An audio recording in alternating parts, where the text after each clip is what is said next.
You are born as nature's mistake, a Jaglion, the impossible offspring of a jaguar father and lioness mother. Your first breath is taken behind bars, in a sterile zoo enclosure that will be your entire world. The fluorescent lights above cast harsh shadows on your mottled coat, a genetic confusion of rosettes and tawny fur that marks you as something that should never have existed. Your mother, a lioness bred for display, looks at you with confusion bordering on revulsion. Your scent is wrong, your markings alien, your vocalizations a disturbing hybrid of roar and grunt that triggers her rejection instincts. Within hours of birth, she stops nursing you, turning away whenever you approach with desperate mewling cries. Your jaguar father is kept in a separate enclosure, a massive spotted cat who contributed his DNA to create you, but will never acknowledge your existence. He paces endlessly, his powerful body designed for South American rainforests, but trapped in a concrete cage in Ohio. His psychological break happened years ago. Yours is just beginning. Here's the cruel reality of being born a Jaglion. You are a genetic experiment that no one wanted, combining the worst traits of two apex predators while gaining the strengths of neither. You are living proof that some boundaries should never be crossed, and you'll spend every day of your abbreviated life paying for humanity's curiosity. The zookeepers call you rare and special, but you'll soon learn these are just polite ways of saying abomination. Your first few weeks are spent in an artificial incubator, fed by humans wearing latex gloves who handle you like a contaminated specimen. The bottle feeding schedule is precise, clinical, devoid of the maternal warmth that should define early feline development. You cry constantly, a sound that's neither fully lion nor jaguar, disturbing enough that even experienced zookeepers wince when they hear it. Your genetic heritage is written across your body in ways that make movement difficult. Your legs are slightly too short for your torso, a compromise between your father's compact jaguar build and your mother's longer lion proportions. When you try to walk, you stumble constantly, your brain sending signals for a body shape you don't actually possess. At 2 months old, you're introduced to your first companion, a young lion cub born around the same time. The meeting is a disaster. The cub takes one look at your strange coat pattern and foreign scent and immediately begins aggressive displays. Even as an infant, he recognizes you as something fundamentally wrong, something that doesn't belong in his world. You try to play, to engage in the social behaviors hardwired into both sides of your heritage, but your movements are all wrong. Your jaguar instincts tell you to be solitary and stealthy, while your lion genetics demand social interaction and pack hierarchy. The internal conflict manifests as erratic behavior that confuses everyone around you, including yourself. The zookeepers separate you after the lion cub attempts to bite your throat during what should have been playful wrestling. As they carry you to an isolation enclosure, you catch sight of your reflection in the glass, a creature that looks like it was assembled from spare parts belonging nowhere and accepted by no one. Your isolation cage is smaller than what they'd give a normal big cat, because you're not quite big enough to warrant full accommodations, but too dangerous to house with smaller animals. You exist in the spaces between spaces, even in captivity. By 6 months, the full horror of your genetic heritage becomes apparent.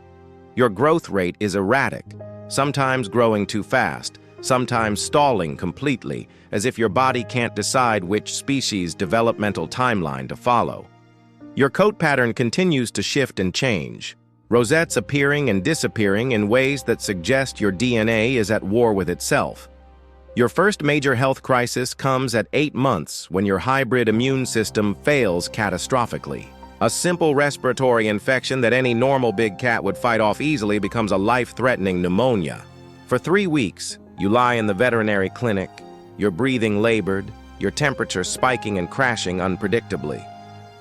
The veterinarians explain to visitors that hybrid vigor is a myth.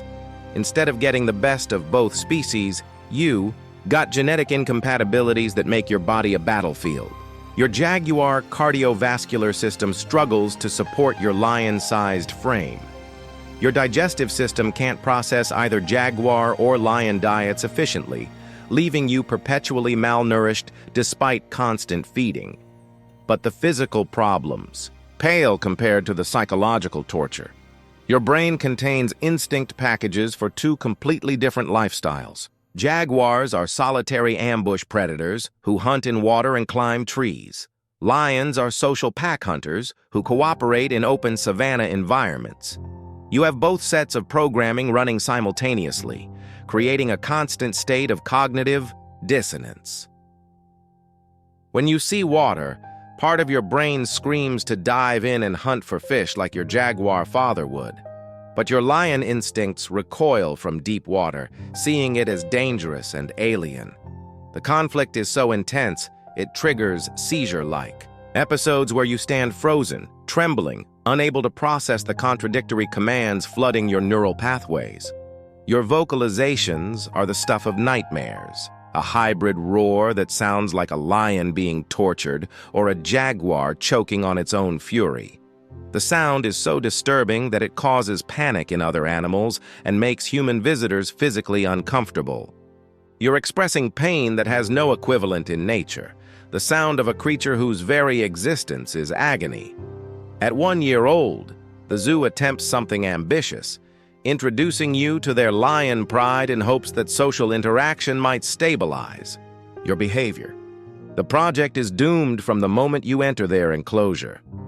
The lions recognize immediately that you're an outsider, something fundamentally wrong that threatens their social order.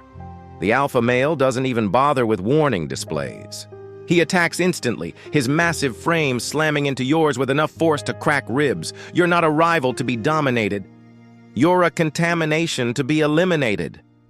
The lionesses are equally hostile, circling you with bared fangs, their body language screaming rejection. In the wild, lions sometimes kill the cubs of other prides to eliminate genetic competition. Your hybrid nature triggers those same lethal instincts, marking you as something that must be destroyed to protect the integrity of their bloodline. You try to submit, rolling on your back in the universal feline gesture of surrender, but your scent is too alien, your proportions too wrong. Even in submission, you represent chaos in their ordered world. The attack continues until zookeepers intervene with tranquilizer darts and emergency barriers. The next attempt involves other hybrids, a liger and a tigon housed in a separate facility. Surely creatures born from similar genetic experiments would understand your plight, maybe even provide the companionship you've never known. The meeting is even worse. The liger, already psychologically unstable from his own hybrid issues, sees you as competition for the narrow niche reserved for genetic mistakes. His attack is calculated and vicious, targeting your eyes and throat with precision that suggests intelligence twisted by captivity-induced madness. The tigon simply ignores you completely, as if you don't exist. Her psychological coping mechanism for her own hybrid nature involves denying the reality of all genetic anomalies, including herself. She stares through you as if you're transparent, providing a level of rejection so complete it makes violence seem merciful by comparison. You're returned to solitary confinement, where you'll spend the next several years learning that isolation isn't just your punishment, it's your natural state. In a world of pack hunters and social predators, you are genetically programmed to be alone. At sexual maturity, you experience the final cruel joke of hybrid existence. You develop all the hormonal drives and mating instincts of both parent species, but you are completely, irreversibly sterile. Your reproductive organs exist in a state of genetic confusion, producing neither viable sperm nor functioning completely enough to satisfy your overwhelming biological urges. The mating drive hits you like a psychological hurricane. Your jaguar. Instincts demand territorial marking, solitary hunting displays, the complex courtship behaviors of a rainforest ambush predator. Simultaneously, your lion genetics flood you with pride-based social urges, the need to establish dominance hierarchies and communal mating rituals. You pace your enclosure for 18 hours a day, wearing paths in the concrete as you attempt. Behaviors that make no sense for your situation. You mark territory that doesn't exist, roar challenges to rivals you'll never meet, perform courtship displays for mates that will never come. The zoo brings in a female jaguar, hoping that genetic similarity might provide some outlet for your reproductive frustration. She takes one look at your hybrid proportions and hybrid scent and immediately assumes a defensive posture. To her, you're not a potential mate, but a genetic abomination threatening the purity of her species. When she attacks, it's with the focused fury of a creature defending jaguar kind from contamination. Her claws rake across your face, opening wounds that will become permanent scars. As you retreat, bleeding and rejected, you hear her making the churning contact calls that jaguars use to summon help. She's literally calling for backup to help. Eliminate the threat you represent. The psychological impact of absolute reproductive isolation begins to manifest in behaviors that concern even the most experienced zookeepers. You stop eating regularly, not from depression, but from a deeper biological recognition that your genetic line ends with you. Your body begins shutting down non-essential functions, preparing for the death that evolution demands for genetic dead ends. Your play behavior becomes increasingly violent and self-directed. You attack your own reflection, bite your own paws until they bleed, ram your head against enclosure walls with enough force to cause concussions. You're not just alone. You're the last of a line that should never have existed, and your DNA is punishing you for being born. By age 5, your hybrid genetics begin manifesting in ways that turn your body into a medical horror show. Your heart, designed by millions of years of jaguar evolution, can't efficiently pump blood through your lion-proportioned circulatory system. The result is chronic cardiovascular stress that leaves you exhausted after minimal activity. Your digestive system exists in a state of constant rebellion. Jaguar dietary requirements clash with lion nutritional needs, creating inflammatory responses that leave you perpetually malnourished despite carefully calculated feeding schedules. Food becomes the enemy, each meal triggering immune responses that treat nutrition as invasion. The neurological symptoms are the worst. Your hybrid brain, containing incompatible wiring from two different species, begins developing epileptic episodes that no medication can control. The seizures aren't just physical. They're psychological fractures where your two genetic identities war for control of your consciousness. During episodes, you become simultaneously jaguar and lion, your behavior switching rapidly between species-specific patterns. You'll stalk invisible prey with jaguar precision for 30 seconds, then suddenly display lion pack coordination behaviors toward enclosure walls. The transitions are violent, your body contorting as different motor programs fight for control. Your coat begins falling out in patches, the hybrid hair follicles unable to maintain either jaguar or lion fur effectively.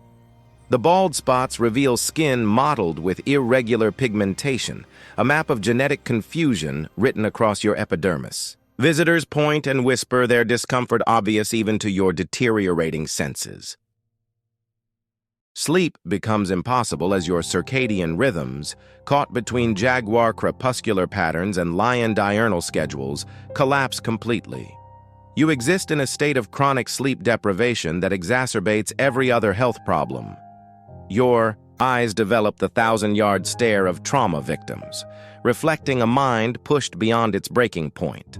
The veterinary staff discusses euthanasia in hushed conversations they think you can't hear, not from cruelty, but from a recognition that your existence has become a form of biological torture that no medication can relieve. At age 8, ancient for a hybrid whose genetics were never meant to sustain life this long, you experience the Complete psychological collapse that's been building since birth. Your fragmented identity finally shatters completely, leaving behind something that's neither jaguar nor lion, but simply a repository of pain. You stop responding to your name, stop reacting to keeper calls, stop engaging with your environment in any meaningful way. Your behavior regresses to repetitive stereotypies, endless pacing, obsessive grooming of phantom irritations, vocalizations that serve no communication purpose but seem to provide some relief from the internal chaos. Your reflection in the enclosure glass becomes your primary interaction. For hours each day, you sit facing your own image, making soft vocalizations that sound almost conversational. The keepers think you've developed companionship with yourself, but the reality is darker. You're trying to reconcile the two species. You see reflected back, still seeking unity that will never come. The end approaches not through dramatic illness, but through systemic failure. Your hybrid body, never designed for long-term viability, begins shutting down organ by organ. Your kidneys, caught between jaguar and lion physiological demands, stop processing waste efficiently. Toxins build up in your bloodstream, creating a form of organic poisoning that no treatment can address. As consciousness fades in and out, you experience moments of clarity where the genetic static in your brain briefly quiets. In these fleeting interludes, you understand what you are, not an apex predator or a majestic hybrid, but a living argument against playing God with genetics. Your last coherent thought is a recognition that you never belonged anywhere, not in the wild, not in captivity, not among jaguars or lions, not even among other hybrids. You were born into a category of one, condemned to experience every form of rejection that existence can provide. The veterinarians find you on a Tuesday morning. Your hybrid body finally at peace in death. Your necropsy reveals organs that tell the story of 8 years spent fighting genetic incompatibility. An enlarged heart that worked too hard. A liver scarred by processing incompatible chemistry. A brain riddled with the neurological damage of constant identity conflict. Your body is cremated rather than donated to science. Even in death, you're too much of an anomaly to provide useful data. Your ashes are scattered in a small garden behind the veterinary clinic, unmarked and unremembered. Within a month, the zoo announces new policies strictly prohibiting hybrid breeding programs. Your suffering becomes a cautionary tale shared in hushed tones among zoologists, a reminder that some boundaries exist for reasons deeper than human understanding. You were born as proof that humans could cross any line, create any combination, force any merger. You died as proof that some lines exist to protect both sides from the horror of what lies between them. In the end, you weren't an apex predator or a genetic marvel. You were evolution's warning sign, written in fur and suffering.